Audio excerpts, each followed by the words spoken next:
Vous, ici,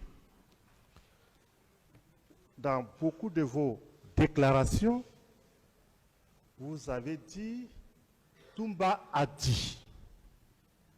Par moment, Tcheboro Camara a dit. Comme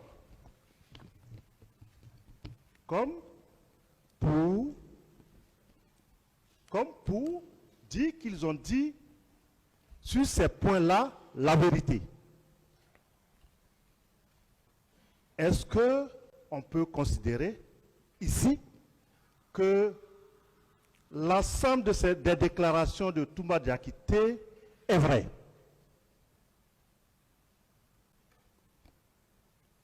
Moi, je dis clairement que l'ensemble des déclarations de Toumba,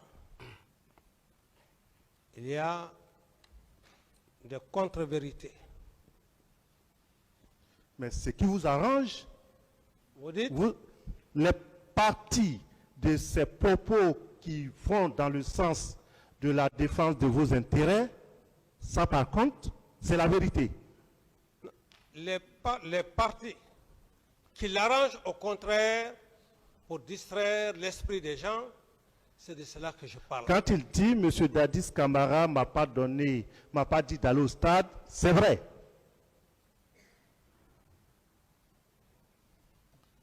Est-ce que quand il dit que vous ne lui avez pas donné d'instruction pour qu'il se rende au stade, est-ce vrai?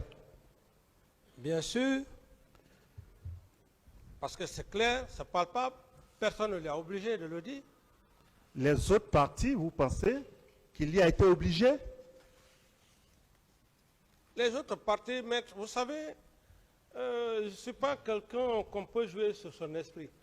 Vous avez vu, je ne voudrais pas trop rentrer dans les détails, la partie même de la prise du pouvoir, vous savez, c'est quoi? Mais je connais M. Toumba. Vous avez vu que je n'ai pas posé de questions sur la prise du pouvoir, parce que Non, suivez-moi, je vais juste vous Monsieur aider. Camara, il faut qu'on avance. Répondez à la question qui vous est Je posée. vais vous aider. Je vais vous aider parce que vous êtes en train de dire ce qu'il a dit. Quelle est la question, maître? la question, c'était de savoir, est-ce qu'il veut nous dire que les parties du narratif de Toumba qui vont contre ses intérêts, tout est faux? Oui. Ce qui va dans le sens de vos intérêts, c'est vrai. Ce n'est pas absolument ça. Ce qui va dans le sens des intérêts, ça c'est réel. Ce n'est pas moi qui l'ai poussé. Maintenant, si vous parlez de ce qui va... D'autres questions, maître? Oui. Je vais poser quelques questions sur Kalia parce que je vous suis de loin, mais je connais votre tradition par rapport à la durée de l'audience. Vous avez dit Sekouba Konaté était votre subordonné, mais quand il s'agit de Kalia, vous ramenez tout à M. Sekouba Konaté. Vous pouvez me permettre, je vais le voir. Oui, vous dites? Vous avez dit que M. Sekouba Konaté était votre subordonné. Mais tout ce qui a trait à Kalia, vous dites que c'est à M. Sekouba Konaté qu'on doit poser la question. N'est-ce pas une fuite de responsabilité? Au contraire, non. Vous confondez une chose, maître. Vous confondez la confiance et la fonction. C'est deux choses que vous confondez. Sekouba, bien qu'étant moi, président à l'époque, mais la confiance que j'ai eu à porter à M. Sekouba dépassait les normes de fonction. Un homme avec lequel vous avez partagé le pouvoir comme un plat de riz.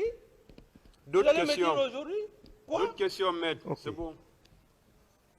Donc, concernant, vous confirmez ici que tout le processus de recrutement de Kalia, vous n'avez pas été informé ni par le général Sekouba Konaté, ni par le service de renseignement, ni par aucune personne.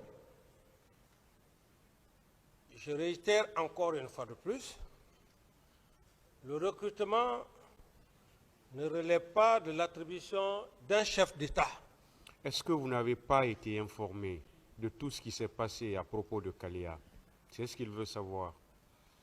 Monsieur le Président, j'avais été clair ici, mais sauf qu'il me fait reprendre, j'ai dit clairement que lorsque le général Sekouba est venu me voir, je lui ai dit de faire, s'il veut faire un recrutement, de faire au niveau des 4 régions naturelles. Vous n'avez plus suivi pour voir s'il avait respecté je n'ai plus suivi le reste. Ok. Parce que j'avais confiance en lui.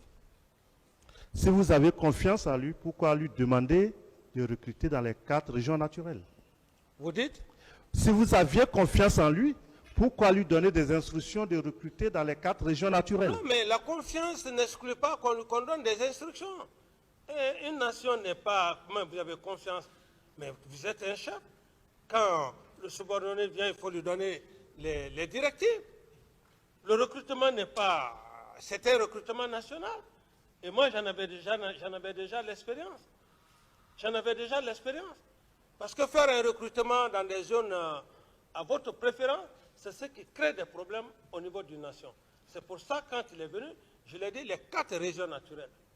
Et avec la confiance, et puis je l'ai laissé, il a procédé à son recrutement. Il a été indiqué ici par beaucoup de témoins qui certainement vont venir ici que les recrues de Kalia étaient dans les camps à Conakry avant les événements du 28 septembre 2009. N'avez-vous eu aucune information, donc aucun service de renseignement sur la présence de ces personnes-là? Précisez bien la question, maître.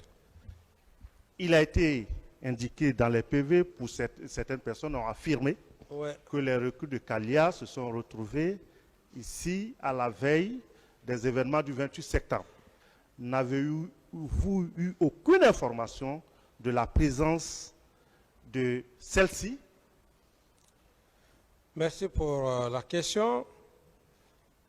Cette information pleuvait. Mais ce qui est important aujourd'hui, puisque le directeur du centre qui a été à un moment donné mis non-lieu, il est rappelé à ce dossier, j'estime que la Cour aura toute la latitude afin que le colonel puisse bien éclairer la lanterne de la Cour. Donc, il y avait Camara, avant que le colonel ne soit là, est-ce que vous avez une information sur ces recrues? C'est ce qu'il veut savoir. Non. Donc, vous voulez nous dire que vos services de renseignement étaient défaillants? C'est vous qui le dites. Ou bien vous voulez nous dire, vous voulez nous amener à croire que vous n'étiez pas informés? Je ne peux pas vous obliger à croire, je vous dis simplement que tout ce que vous venez de dire par rapport à Kaléa, je n'étais pas informé. Voilà. Si maintenant il y a autre chose à dire, je ne sais pas. Ma dernière question, Monsieur le Président. Vous avez dit que lorsqu'il y aura justice, c'est en ce moment éventuellement que vous pourrez demander pardon. Ne pensez-vous pas qu'en tant que chef de l'État au moment des événements, vous avez une obligation morale de tout ce qui a pu advenir ce jour-là? Merci, maître, pour la question. Vous savez, le degré de compréhension, je m'excuse de l'expression, lorsque à 90% le peuple n'est pas préparé psychologiquement et que le capitaine Dadis vient devant le président du tribunal, la cour, demander pardon, Vous savez que c'est grave, extrêmement grave, dangereux même. Parce que jusqu'aujourd'hui, vous ne vous sentez pas responsable. Non, s'il vous plaît, laissez-moi aller au bout de mes idées, maître. Allez-y, M. Camara. Alors, ceci étant, les gens ne comprendront pas. Même la cour qui est devant moi, d'autres ne comprendront pas. Ils diront, mais Captain Dadis qu'on a connu ici, parce que personne n'a le monopole de juger l'esprit des juges. Ça, c'est un. Deuxièmement, et ceux qui nous écoutent. C'est pourquoi j'ai dit très humblement que demander pardon, on demande pardon lorsque une justice est faite. Lorsque le tribunal va faire le jugement. Ce jugement rendu, je serai en mesure, même étant acquitté, et je suis sûr que je serai acquitté, ça j'ai la ferme conviction, à travers tout ce que je suis en train de dire, à travers les faits, et même si cela est arrivé, je serai le premier à demander à M. le Président, au nom du peuple de Guinée, je demanderai pardon. Mais le pardon, tout le monde ne peut pas comprendre la signification du mot pardon. Ah, le capitaine Dadis a demandé pardon. Ah, c'est fini. D'autres questions? Voilà, c'est ça, maître. Je vous remercie, Monsieur le Président, et vous dire également à mes confrères à nouveau, merci de m'avoir permis de prendre la parole.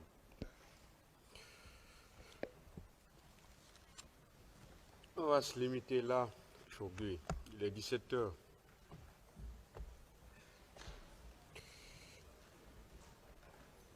Le tribunal renvoie cette affaire au 9 janvier 2022 pour la suite des débats. 2023, je voulais dire. L'audience est levée. Hein.